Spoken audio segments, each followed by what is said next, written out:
Welcome to this explainer. You know you've seen it in museums, definitely in movies, and probably hanging on a necklace at your local coffee shop. But the story of the Ankh goes way, way beyond just being a really cool ancient design. Today we're going to decode the incredible millennia-spanning survival of this symbol. We're going to trace exactly how this one specific shape absolutely refused to die, adapting and thriving across falling empires, shifting religions, and entirely different eras of human history. Okay, so here's our roadmap for today. We've got 1. The mystery of the shape. 2. Ancient Egypt's key of life. 3. Spread across the ancient world. 4. The Christian Coptic adaptation. And finally, 5. Modern resurgence and pop culture. Let's dive in. Section 1. The mystery of the shape. We're starting our journey way back in the 30th century BC with a shape that has, quite frankly, baffled scholars for centuries. It's got that elegant T-shape topped by a droplet-shaped loop. It seems simple enough, right? But what everyday object was this actually supposed to represent before it became the ultimate shorthand for life itself? Because if you look at the really early versions, the lower bar actually looks like 2 separate lengths of some kind of flexible material. So what on earth was the ancient artist actually looking at when they carved this thing for the very first time? Well, because there isn't one single agreed-upon answer, Egyptologists have thrown out some wildly different theories over the years. Some experts, like Heinrich Schaeffer and Henry Fisher, argued it was just a knot of flexible cloth or reeds, maybe used as a protective amulet.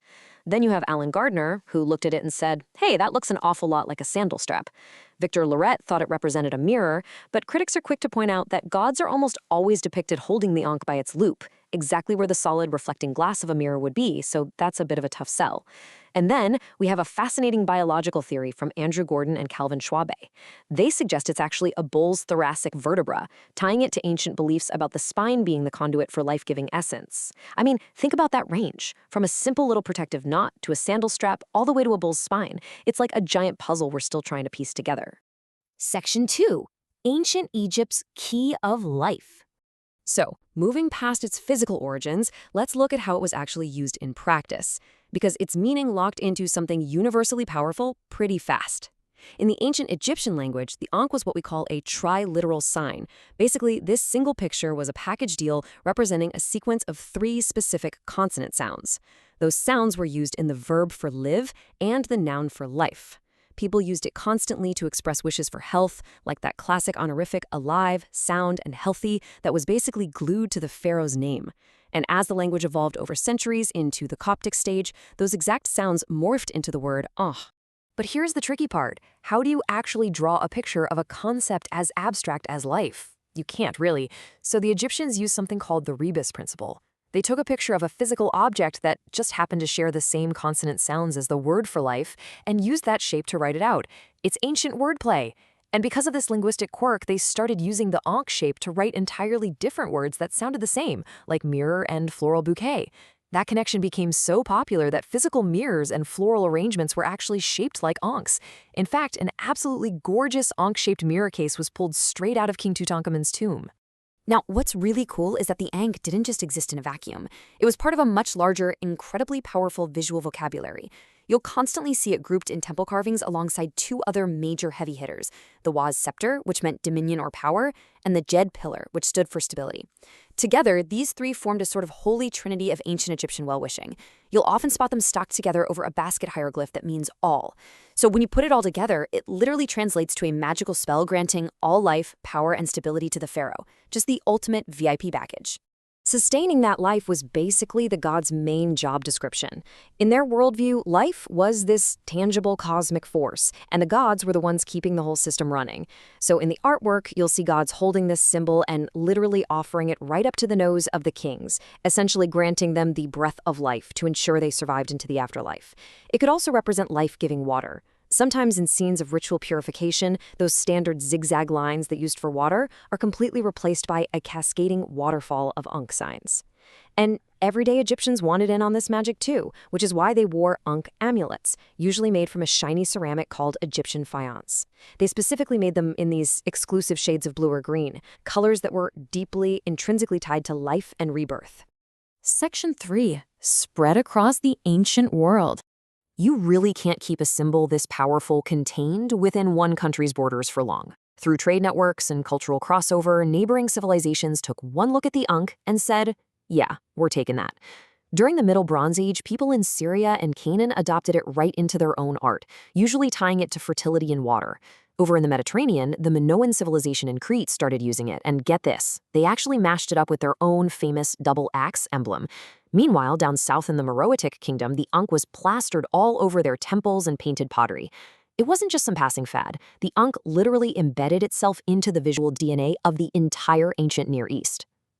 To really put that international spread into perspective, check out this unbelievable archaeological find.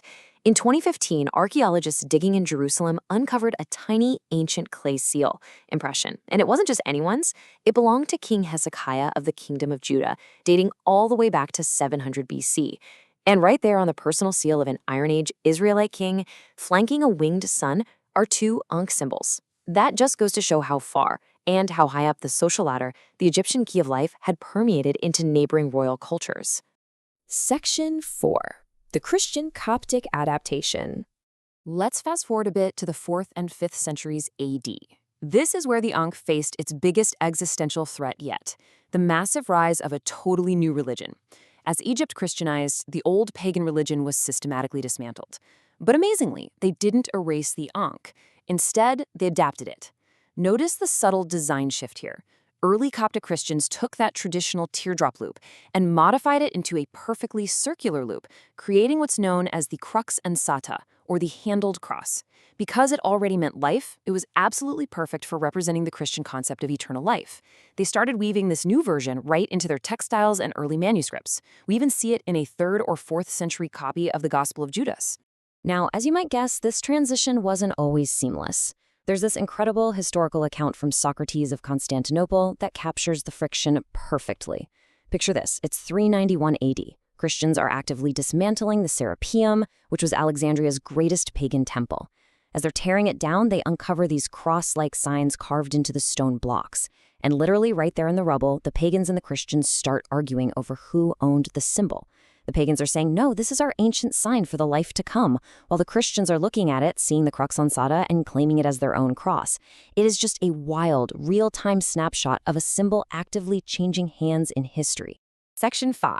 Modern Resurgence and Pop Culture. So we jump to the modern era, and the Key of Life experiences yet another massive resurrection.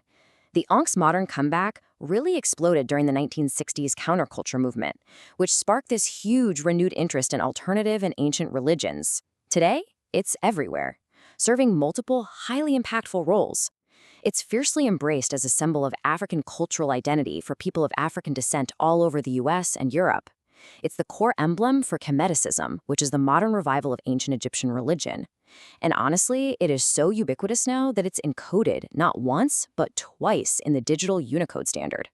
That means you can literally text an Ankh to your friends right now.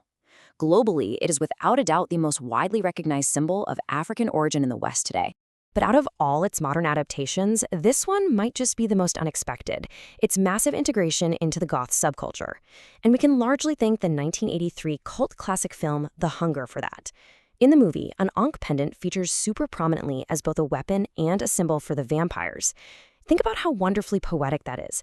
A 5,000-year-old Egyptian hieroglyph, originally designed to guarantee that pharaohs would survive into the afterlife, somehow becomes the ultimate edgy fashion statement for immortal vampires in 1980s pop culture.